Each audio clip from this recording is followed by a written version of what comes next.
एक बार फिर स्वागत है मेरे बच्चों आपका कक्षा 11 में। यह है कक्षा 11 पाठ ऊष्मीय प्रसार और ऊष्मीय प्रसार का यह है लेक्चर नंबर 1। मैं कोशिश करूंगा कि ये जो ऊष्मीय प्रसार है ये छोटा चैप्टर है तो एक ही लेक्चर में पूरा का पूरा कंप्लीट हो जाए। चलिए शुरू करते हैं। सबसे पहले बच्चों, इस ऊष्मीय प्रसार को समझने के लिए हमें दो शब्दों को समझना बहुत जरूरी है। उसमें एक है सबसे पहले ताप। पहला जो शब्द हमें सीखना है वो ताप, जिसको इंग्लिश में कहते हैं टेम्परेचर। टेम्परेचर, ताप या टेम्परेचर होता क्या है? ताप या टेम्परेचर की अगर हम पहली परिभाषा की अगर बात करें बच्चों, तो इसकी सबसे पहली परिभाषा है कि ताप वह भौतिक राशि है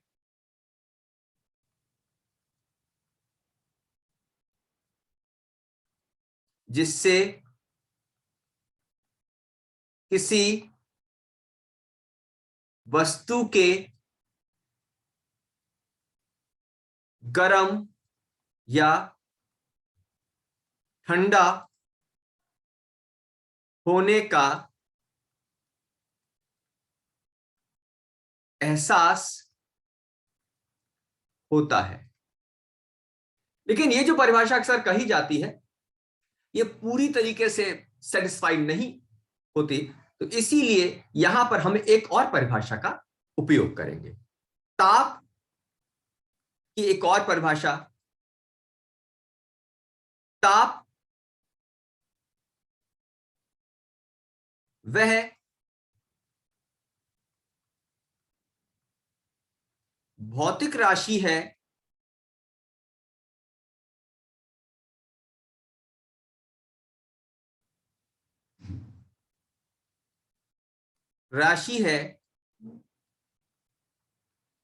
जिससे यह ज्ञात होता है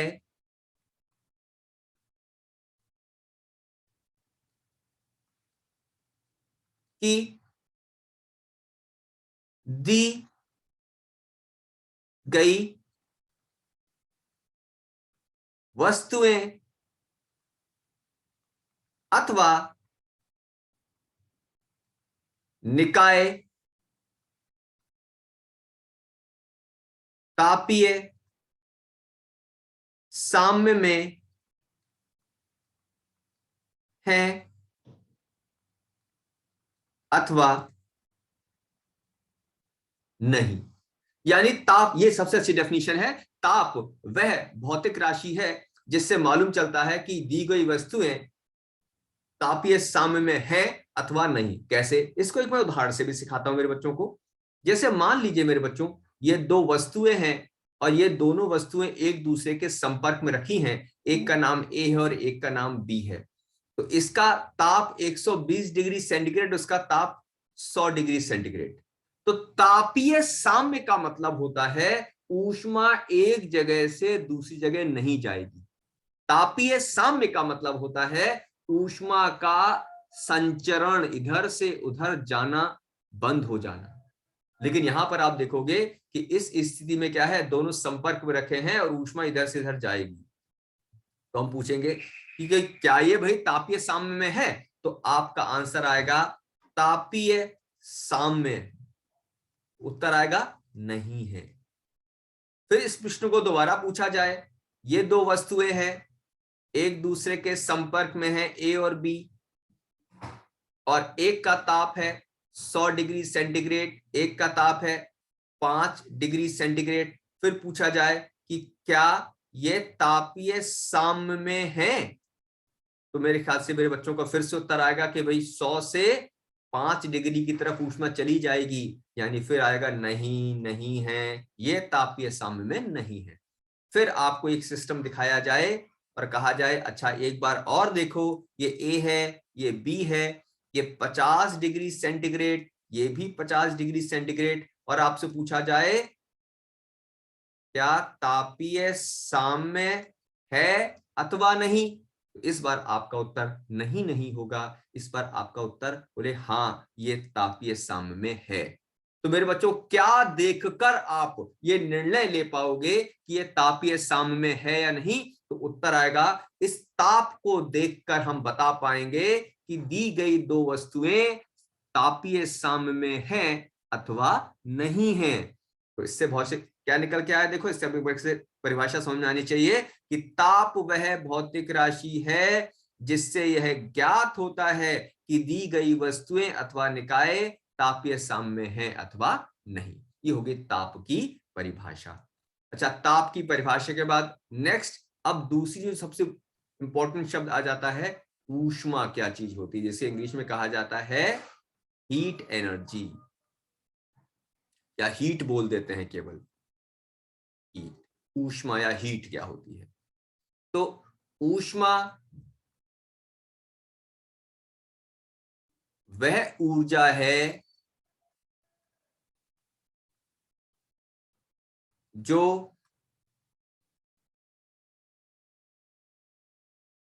तापांतर के कारण एक वस्तु से दूसरी वस्तु की ओर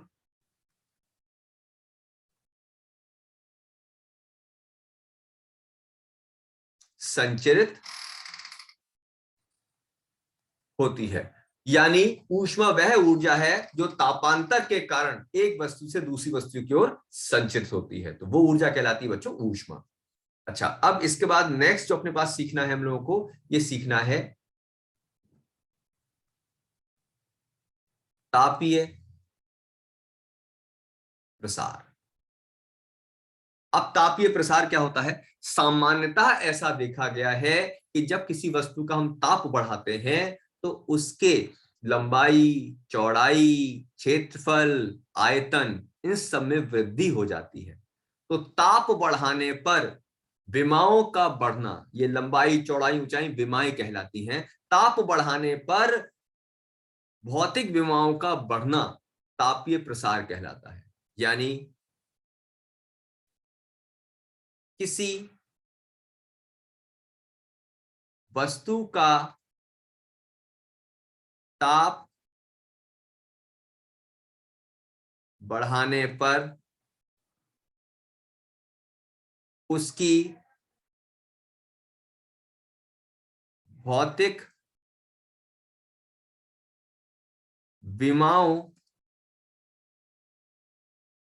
उसकी भौतिक विमाओं का बढ़ना तापीय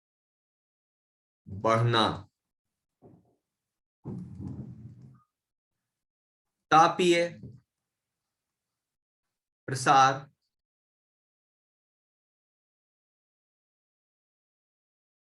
कहलाता है। किसी वस्तु का ताप बढ़ाने पर उसकी भौतिक विमाओं का बढ़ना तापीय प्रसार कहलाता है। ठीक है। हालांकि इसके कुछ जगह पर अपवाद भी होते हैं जिसको मैं आगे आपको बताऊंगा। अच्छा, अब आता है तापीय प्रसार के प्रकार।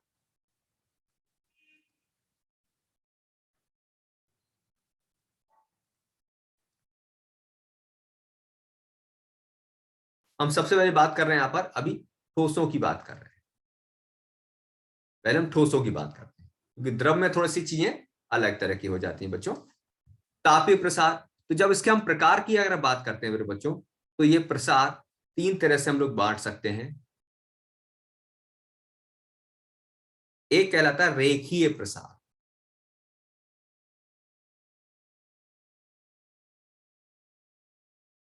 एक होता है क्षेत्रीय प्रसार,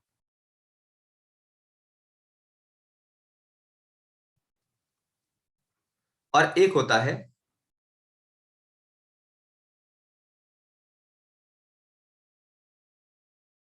आयतनात्मक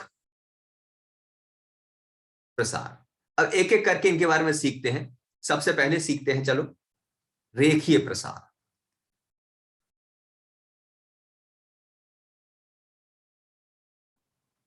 रेखीय प्रसार क्या होता है? जैसा कि नाम से साफ दिख रहा है, रेखीय प्रसार मतलब एक रेखा के रूप में, यानी एक दिशा में बढ़ने वाला प्रसार। यदि किसी तार या एक विमीय वस्तु का ताप बढ़ाया जाए तो उसकी लंबाई में वृद्धि होती है। इस प्रकार का प्रसार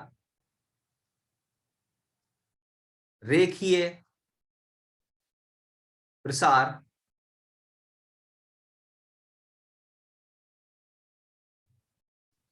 इस प्रकार का जो प्रसार है मेरे बच्चों वो रेखीय प्रसार कहलाता है। रेखीय प्रसार कहलाता है। जैसे मान लेते हैं ये कोई एक तार है जिसकी लंबाई कितनी मान लेते हैं, जिसकी लंबाई L0 है, जिसकी प्रारंभिक लंबाई कितनी है L0।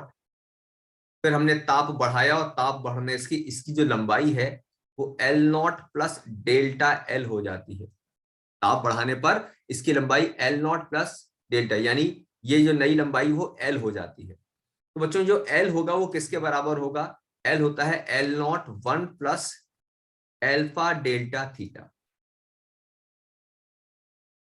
यहां पर L0 क्या है? L0 है प्रारंभिक लंबाई। L0 क्या है मेरे बच्चों? ये है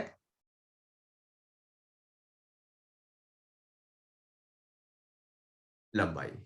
और L क्या है? ये है ताप बढ़ाने पर नई लंबाई, अंतिम लंबाई भी कह सकते हैं इसे। L क्या कहलाता है? यहां पर एक L नियतांक आ गया, इसको कहते हैं रेखीय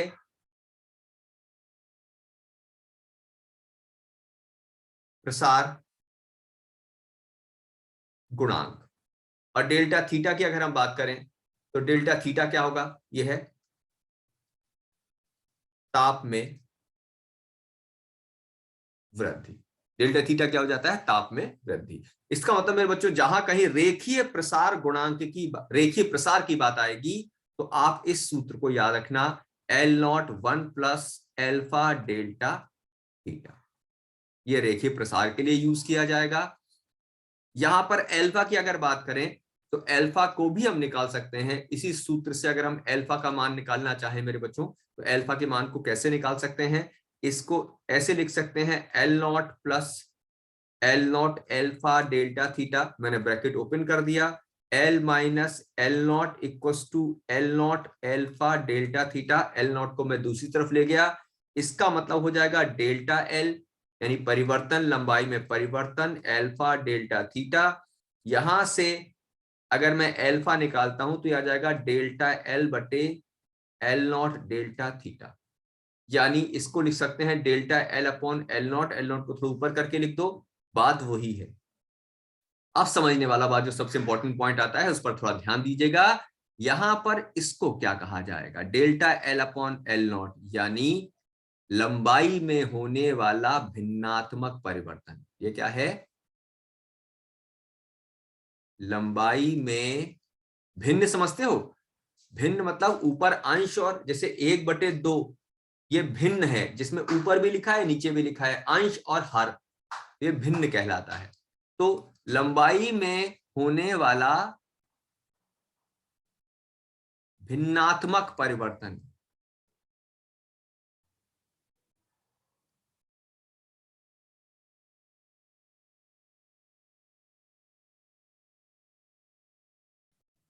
भिन्नात्मक परिवर्तन।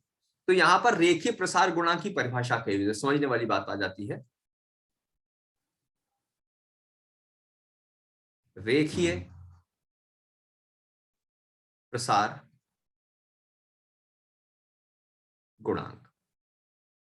बच्चों रेखीय प्रसार गुणांक की अगर बात करें बच्चों, यहां पर जितने बच्चे 11th वाले इस वीडियो को देख रहे हैं, बच्चा मैं तो आपसे रिक्वेस्ट ही करूंगा कि यहां पर इस समय को वेस्ट मत जाने दीजिए।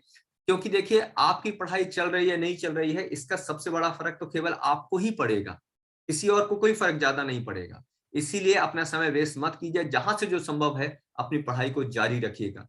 कोरोना कुछ समय बाद चला जाएगा, लेकिन आप जो इस पढ़ाई को छोड़ जाओगे भविष्य में दोबारा किसी तरीके से पूरी नहीं होगी। इसलिए थोड़ा सा अपने बारे में चैतन्य रहिए, अपनी पढ़ाई को जारी रखिए, क्योंकि आप जो पढ़ रहे हैं उसका फायदा केवल और केवल आपको मिलेगा।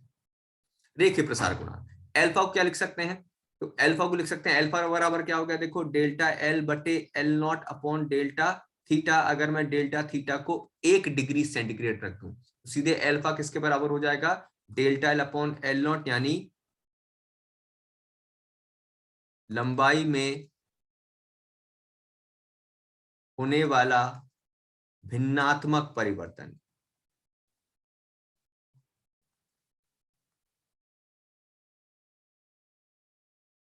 परिवर्तन, ठीक है। अब इसको कैसे परिभाषा के रूप से कैसे लिखेंगे सुनना, यानी रेखीय प्रसार गुणांक कैसे लिखेंगे? तो परिभाषा लिखेंगे, यानी हम क्या लिखने वाले हैं? हम लोग किसकी परिभाषा सीखने वाले हैं? रेखीय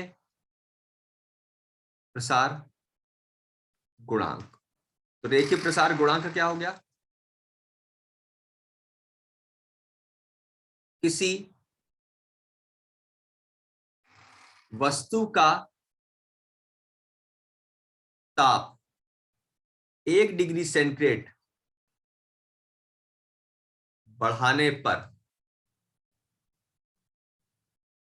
उसकी लंबाई में होने वाला भिन्नात्मक परिवर्तन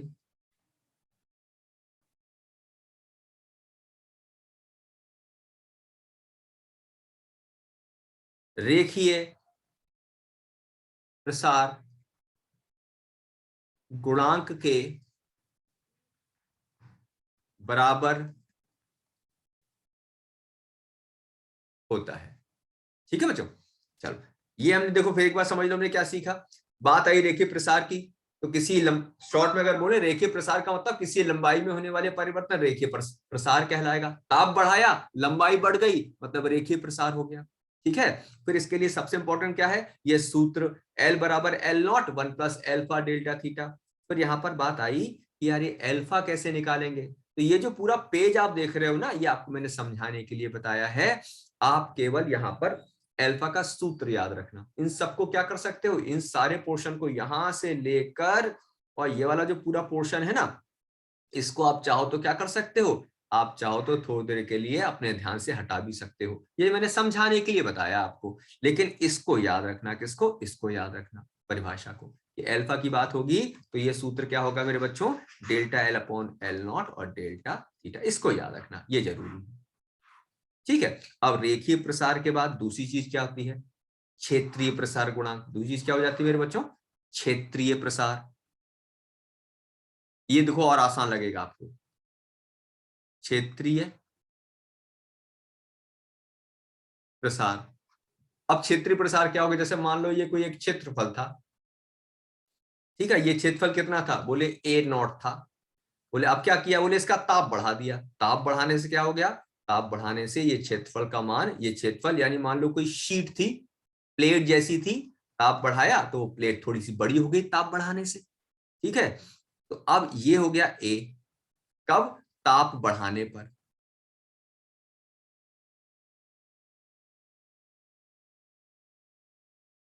तो ताप बढ़ाने पर जो क्षेत्रफल ए नॉट था वो बढ़कर क्या हो गया? ए हो गया। तो इसे बोलेंगे क्षेत्रीय, यानी ताप बढ़ाने पर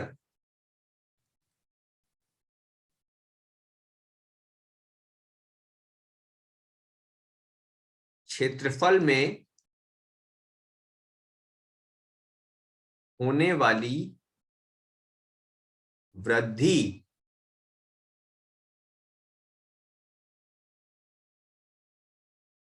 क्षेत्रीय प्रसार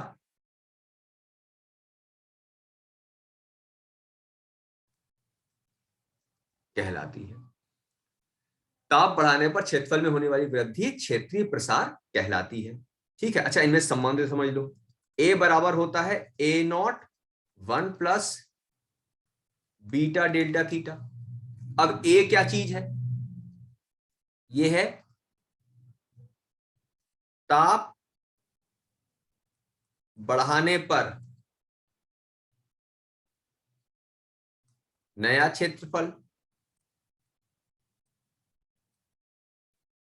ए नॉट क्या है?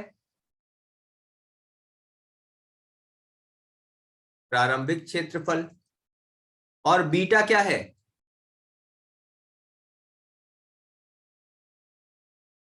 क्षेत्रीय प्रसार गुणांक। और डेल्टा थीटा क्या चीज है?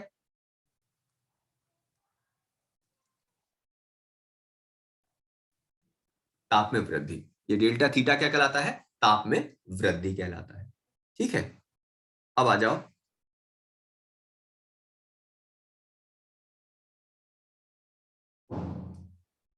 क्षेत्रीय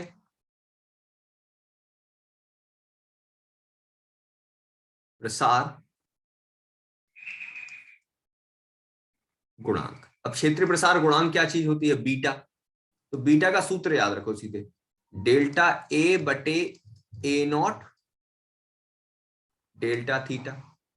ठीक है, यदि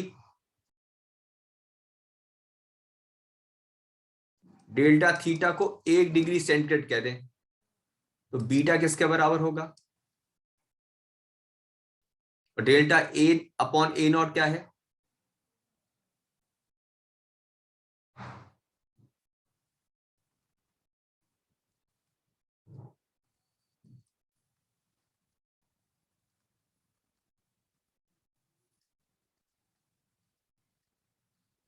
क्षेत्रफल में होने वाला भिन्नात्मक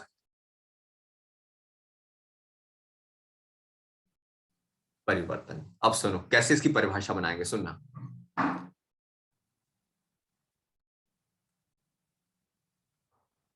क्षेत्रीय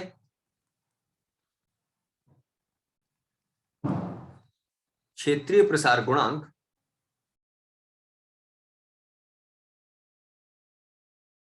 किसी क्षेत्रफल में होने वाले भिन्नात्मक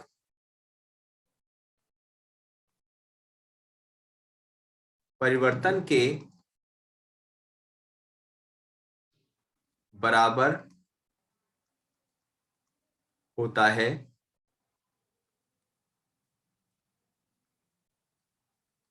जबकि उसके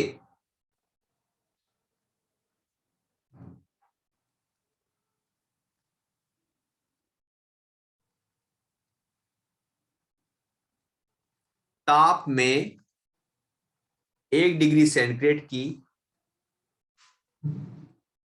वृद्धि की जाए। उसके ताप में कितनी वृद्धि की जाए मेरे बच्चों? 1 डिग्री सेंटीग्रेड की वृद्धि की जाए। तो 1 डिग्री सेंटीग्रेड की वृद्धि करने पर अगर उसके क्षेत्रफल में जितना भी भिन्नात्मक परिवर्तन होगा वो क्या कहलाएगा? उसका क्षेत्रीय प्रसार गुणांक कहलाएगा। ठीक है, लास्ट में आ जाते हैं।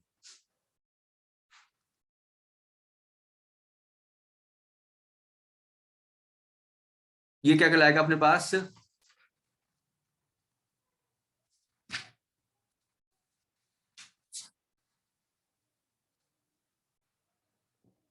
इसको आयतन प्रसार गुणांक भी कह दिया जाता है।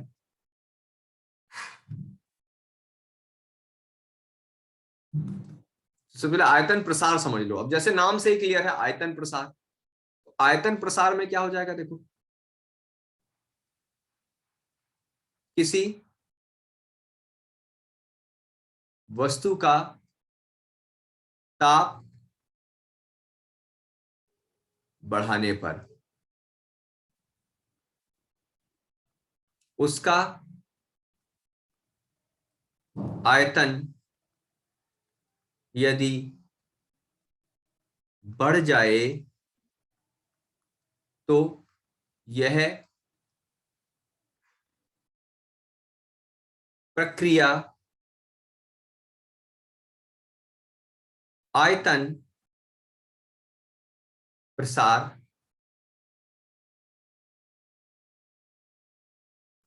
कहलाती है।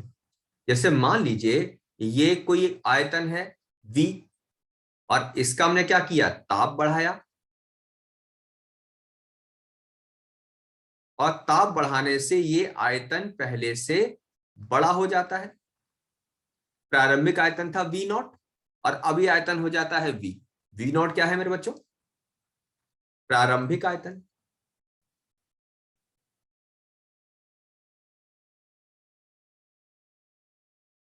और V क्या हो जाएगा,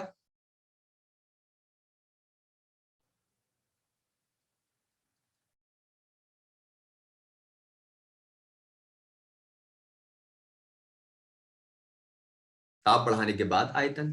तो बच्चों V बराबर क्या होगा मालूम है, ये V बराबर हो जाएगा V0 1 plus gamma delta theta. ये सूत्र आ गया। तीनों सूत्र बड़े मेरे जो ले हैं, देखो मैं इसकी समरी बना के दिखाऊंगा आपको।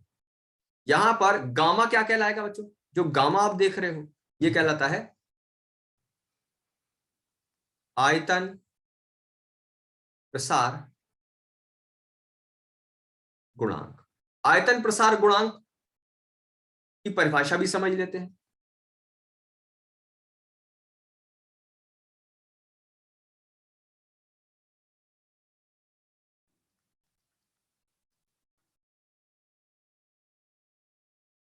आयतन प्रसार गुणांक क्या होता है मेरे बच्चों, समझना इस चीज को।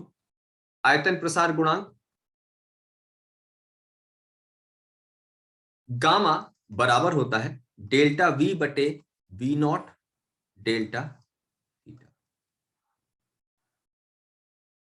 इसका मतलब यदि डेल्टा थीटा को 1 डिग्री सेंटीग्रेड कर दें तो गामा किसके बराबर हो जाएगा,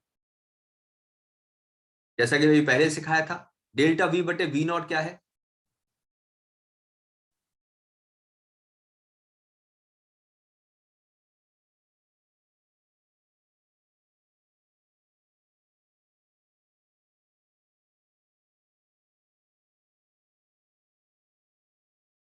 आयतन में होने वाला भिन्नात्मक परिवर्तन। तो यहां से आयतन प्रसार गुणांक की परिभाषा बन जाती है कि आयतन प्रसार गुणांक, आयतन प्रसार गुणांक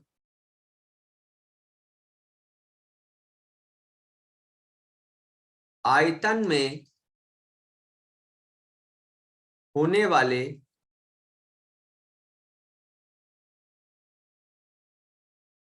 भिन्नात्मक परिवर्तन के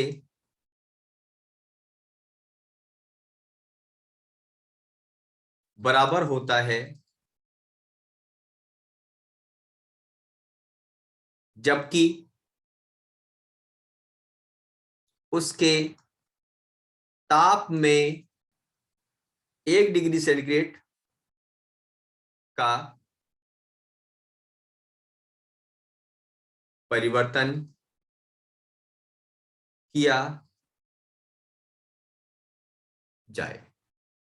ठीक है, अच्छा अब जरा समरी देख लो। देखो हमने क्या सीखा, शुरुआत यहां से हुई थी। देखो रेखीय प्रसार, अब रेखीय प्रसार में क्या सीखा, रेखीय प्रसार में सूत्र समझ लो। एल बराबर क्या आया, L0 1 plus alpha delta theta. क्षेत्रीय प्रसार में सूत्र ए बराबर A0 1 plus beta delta theta. और आयतन में क्या आया, V बराबर V0 1 plus gamma delta theta. यहां पर एल्फा का सूत्र क्या आया, डेल्टा L बटे L0 डेल्टा थीटा। बीटा का सूत्र यानी क्षेत्रीय प्रसार गुणांक का सूत्र क्या आया, डेल्टा A बटे A0 डेल्टा थीटा। और गामा का सूत्र क्या आया, डेल्टा V बटे V0 डेल्टा थीटा। ठीक है, लास्ट पोर्शन पर आ जाते हैं आज के। अल्फा, बीटा और गामा में संबंध। तो बड़ा सिंपल सी बात है, इनमें क्या अनुपात होता है उसको समझ लेते हैं बच्चों। अल्फा अनुपात बीटा अनुपात गामा, ये होता है 1:2:3। यानी अल्फा बीटा गामा में जो बच्चों अनुपात होता है वो होता है 1:2:3। यानी कहने का मतलब है अगर कहीं पर भी अल्फा का मान 1 × 10⁻⁷ है तो बीटा का मान कितना होगा, बीटा का मान होगा 2 × 10⁻⁷। फिर बोले अच्छा गामा का मान कितना होगा, गामा का मान होगा 3 × 10⁻⁷। आज के लेक्चर में ऊष्मीय प्रसार से रिलेटेड इतनी ही बातें हम करेंगे। बाकी के लेक्चर में हम कल बात करेंगे। जुड़े रहिए, लगातार पढ़ते रहिए, कोरोना में अपना ध्यान रखिए, लेकिन पढ़ाई नहीं रुकनी है। धन्यवाद मेरे बच्चों।